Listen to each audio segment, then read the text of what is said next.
এই মুহূর্তে আমরা দাঁড়িয়ে আছি ছয়ঘরিয়া মোড়, যে বাংলাদেশ জামাত ইসলামের দীর্ঘ 17 বছর পরে যে ভরসার যে একটি জায়গা, সেটি হচ্ছে মিছিল দিয়ে কিন্তু শুরু হবে 14টি ইউনিয়ন দাঁড়িপাল্টার প্রতীক আব্দুল খালেক, মহাদেশ আব্দুল খালেকের পক্ষে যে শোডাউনটি হচ্ছে, কত হাজার লোক হতে পারে এবং এই আসলে উদ্দীপনাটা কেমন বলবেন একটু? আলহামদুলিল্লাহ, দীর্ঘ 17 বছর পর এরকম একটা সুন্দর নির্বাচনী প্রচারণায় আমরা আসছি, সেজন্য মহান আল্লাহ রাব্বুল আলামিনের দরবারে শুকরিয়া আদায় করি। আলহামদুলিল্লাহ, আজকে যে মানুষের আনন্দ উদ্দীপনা, যেখানে আমরা আশঙ্কা করছিলাম যে 10 থেকে 12,000 মোটরসাইকেল এখানে উপস্থিত থাকবে, সেখানে আমরা মানুষের উদ্দীপনা আনন্দের সাথে এখানে প্রায় 20 থেকে 25 এবং 30,000 মোটরসাইকেলের আনাগোনা আমরা শুনতে পাচ্ছি।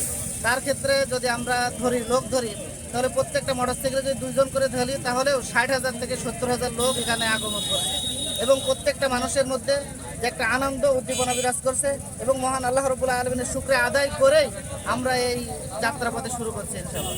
কয়েকজনের কথা বলেছিলাম, তারা বলছেন সর্বকালের সেরা একটি শোডাউন হবে মোটরসাইকেল র্যালি, সেটি আপনাদের দৃষ্টি কেমন মনে হয়? এটা বাংলাদেশে বিভিন্ন জেলা শহরে আমরা দেখছি যে মোটরসাইকেল শোডাউন হচ্ছে। আমিও বলতে যাচ্ছি যে এটা বাংলাদেশের সর্ববৃহৎ মোটরসাইকেল র্যালি হবে, এটা আমরা আশঙ্কা করতেছি ইনশাআল্লাহ। আমরা ধন্যবাদ আপনাকে। আমাদের আজকের আমরা আশা করি সাতক্ষীরা জেলার সর্বকালের সর্বশ্রেষ্ঠ দীর্ঘ একটা র্যালি থেকে আমরা অংশগ্রহণ করতে যাচ্ছি, যেটা আমাদের সাতক্ষীরা গণমানুষের নেতা হাজার হাজার আলেমের উস্তাদ মহাদেশ আব্দুল খালেক হুজুরের এই দাঁড়িপাল্লা প্রতীকের আজকের যে মিছিল আমরা র্যালি করতে যাচ্ছি একটু পরেই, আমরা সেখানে মনে করছি যে এখানে আমাদের বিভিন্ন জায়গা থেকে যে জরিপ আসছে, সেখানে আমরা লক্ষাধিক লোকের একটা সমাগম আজকের র্যালিতে হবে। সেজন্য আমরা দেশবাসীর সরকার দোয়া করি। আপনার দৃষ্টিতে কি মনে হয় যে মহাদেশ আব্দুল খালেক, যে তার যারা আরো প্রার্থী রয়েছে বিভিন্ন দলের, সেক্ষেত্রে খালেক আসলে কেমন মানুষ বলে আপনারা? আমরা সদর আসন থেকে এটুকু আল্লাহর উপর তাওয়াক্কুল করে আমরা আশা করতে পারি যে এখানে আমাদের প্রতিপক্ষ যে দল আছে, তারা আমাদের ধারে কাছে আসতে পারবে না ইনশাল্লাহ।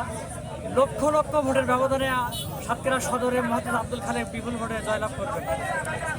তরুণদের কথা অনেকে বলছে, তরুণদের ভোট। আপনি যে রিপোর্টটা করছেন, আপনি বিভিন্ন দিক থেকে রিপোর্ট করে দেখেন, আপনার ভিডিও ফুটেজে দেখবেন যে এখানে তরুণ ছাড়া মধ্যবয়সের তরুণ, এক কথা বলা যায় যে 40-এর ঊর্ধ্বে যারা আছে, তারা আজকের এই র্যালিতে অংশগ্রহণ করছে।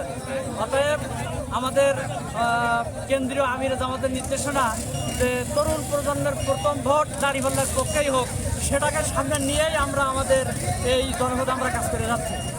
যুক্ত হয়েছি সাতক্ষীরার জেলা শহরের একটু দূরে বাংলাদেশ জামাত ইসলামীর যে মোটরসাইকেল র্যালি, এবং ইতিমধ্যে দেখতে পাচ্ছেন যে শহর ছেড়ে আরও 5 কিলো দূরে এসে লাপসার একটি জায়গায় আমরা দাঁড়িয়ে রয়েছি। ইতিমধ্যে এই হাইওয়ে রোড কিন্তু ইতিমধ্যে জাম হয়ে গেছে।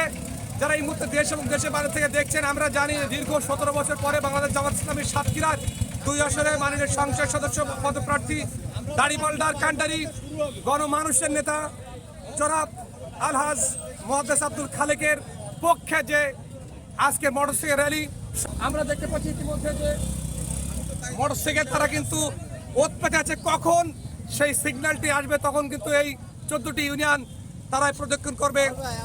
এই ছিল সাতক্ষীরার সর্বশেষ সংবাদ।